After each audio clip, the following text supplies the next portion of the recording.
Un homme se dénude devant sa webcam. Il croit entretenir une relation avec une femme en Côte d'Ivoire.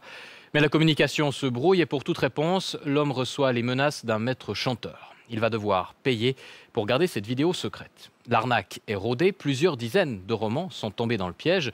Alors la justice vaudoise a décidé de mener l'enquête. Une histoire folle qui conduit à Abidjan. Cédrine Verguin de la rubrique Enquête de l'actualité a pu remonter la filière avec la police. Voici son reportage exclusif. J'entretenais une relation par Internet avec une amie de la Côte d'Ivoire depuis plusieurs mois quand même. Lorsque sur Facebook, j'ai eu une demande d'être amie avec une personne du même nom et qui avait la même activité professionnelle. Elle m'a dit on pourrait se voir sur MSN et puis s'exhiber, voilà. Et j'ai finalement accepté de faire ça. Je me suis effectivement exhibée, je me suis masturbée, et puis l'image est devenue très mauvaise, tout a été coupé et je n'ai plus pu entrer en contact. Je me suis immédiatement méfiée qu'il s'était passé quelque chose et qu'il y avait une arnaque.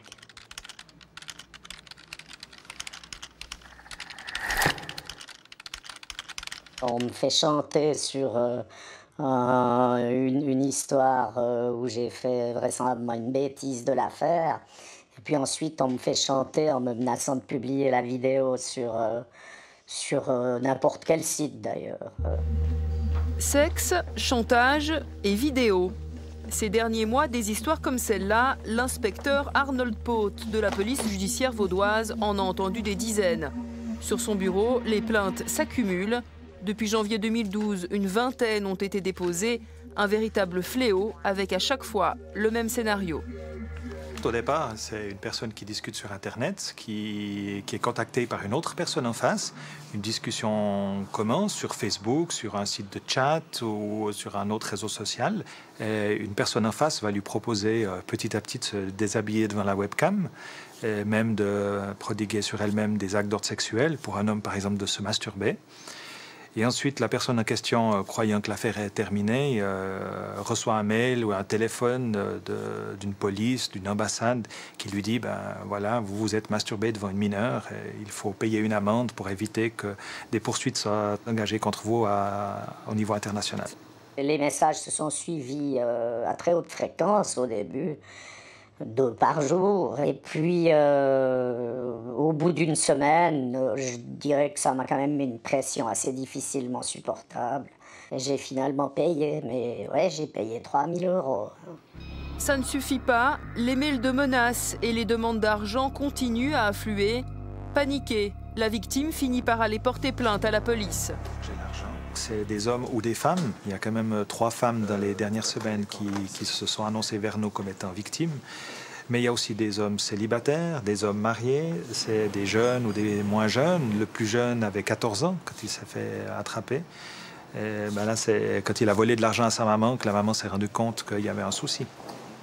Et je suis convaincu qu'il y a très peu de gens qui osent venir à la police pour annoncer le chantage dont elles ont été victimes. Raison de plus pour réagir. Alertée par le nombre de plaintes, la police vaudoise ouvre une enquête.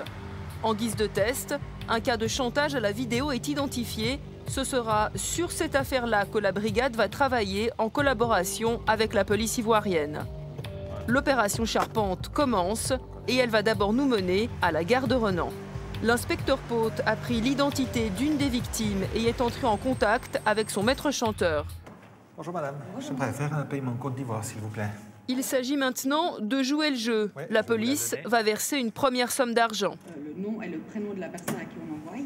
Objectif, déterminer où cet argent est encaissé en Côte d'Ivoire.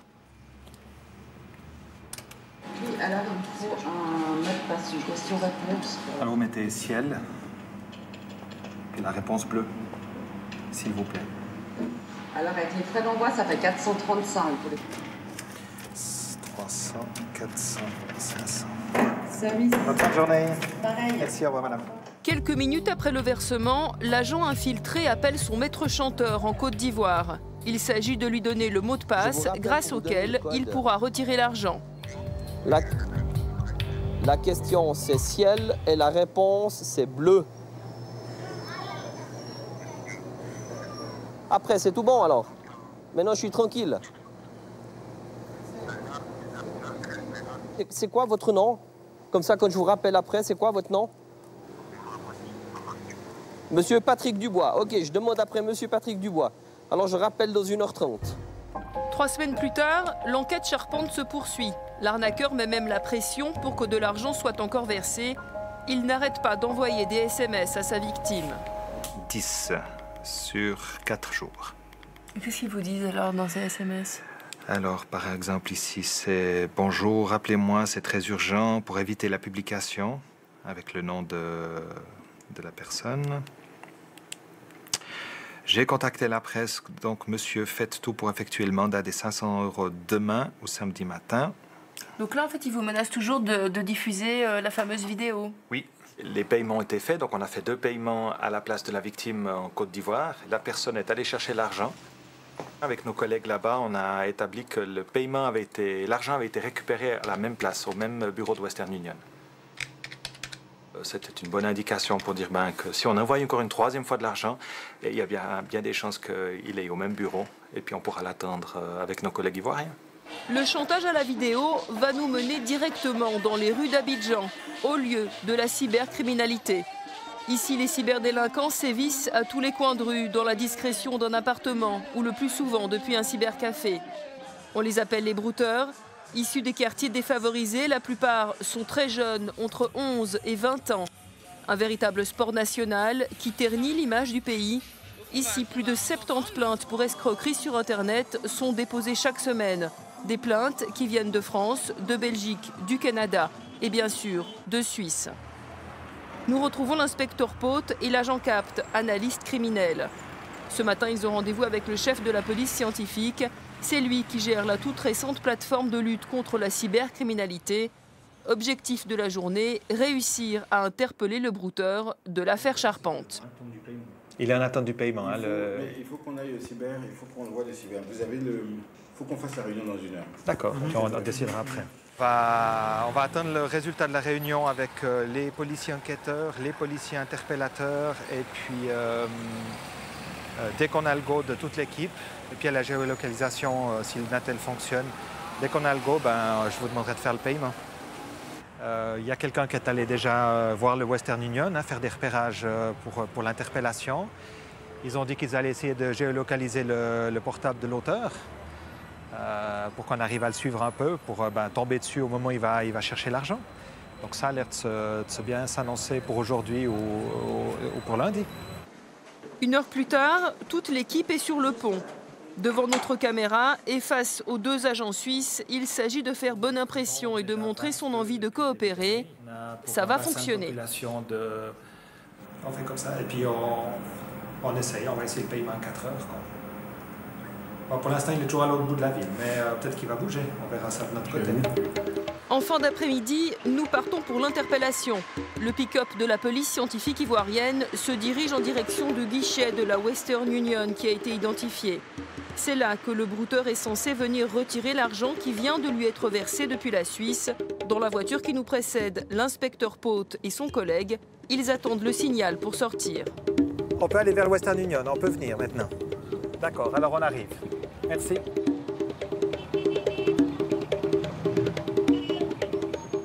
Bon, c'est un peu tendu, alors vu que le quartier est un peu populaire là, donc il est enfermé dans le Western Union, on va aller jeter un coup d'œil. L'homme qui vient d'être arrêté est bel et bien celui qui retirait l'argent envoyé de Suisse. À chaque fois, dans cette même agence.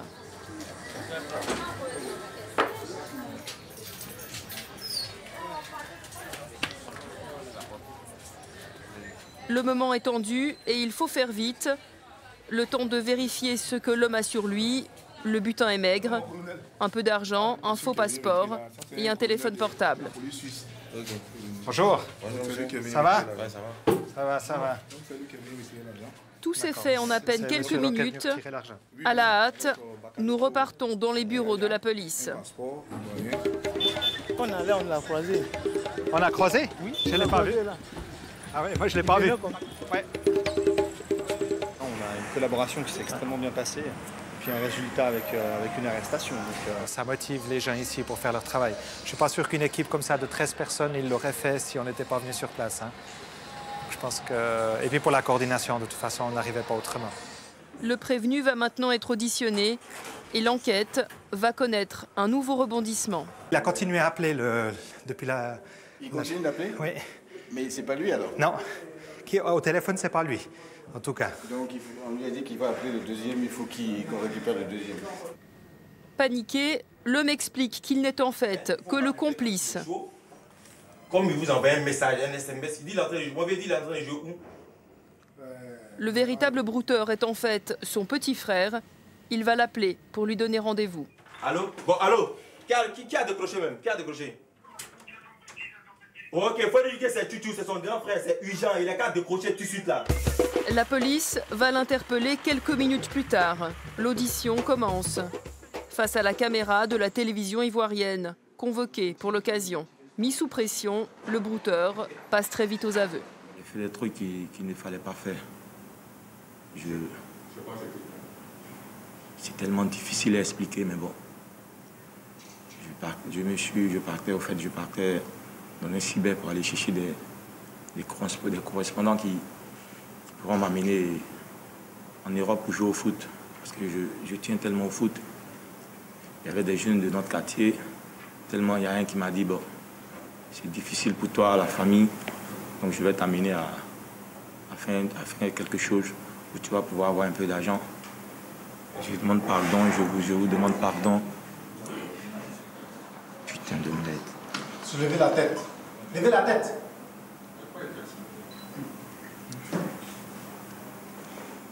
L'audition va se poursuivre encore. Plus tard, les deux frères, âgés de 27 et 21 ans, passeront la nuit en garde à vue dans des cellules séparées. Le lendemain matin, nous partons pour la perquisition de l'appartement du plus jeune frère. Le quartier est difficile, l'intervention doit être discrète, la caméra aussi. En fait d'appartement, une seule pièce, en mauvais état. La police recherche du matériel informatique. Il n'y a que des vêtements, quelques papiers, une clé USB et un téléphone portable. Bon, si lui veut savoir, c'est sûr que la vidéo est simple. Je crois que je vais réfléchir, je fais plus ce genre de trucs. C'est vraiment terminé. D'accord. Alors moi, je lui dirais. Ouais. Hein, j'espère que... non, il n'y a pas de souci. Tu me contactes plus. Ça, c'est clair. D'accord, je ferai la connexion. Merci. Le jeune brouteur tient à s'adresser encore à l'inspecteur Pote pour lui promettre qu'il ne recommencera pas. Un jeu d'enfant dangereux pour jeunes en mal d'argent facile. Celui-là risque la prison ferme. Le temps de demander une nouvelle fois pardon. L'opération Charpente est cette fois terminée.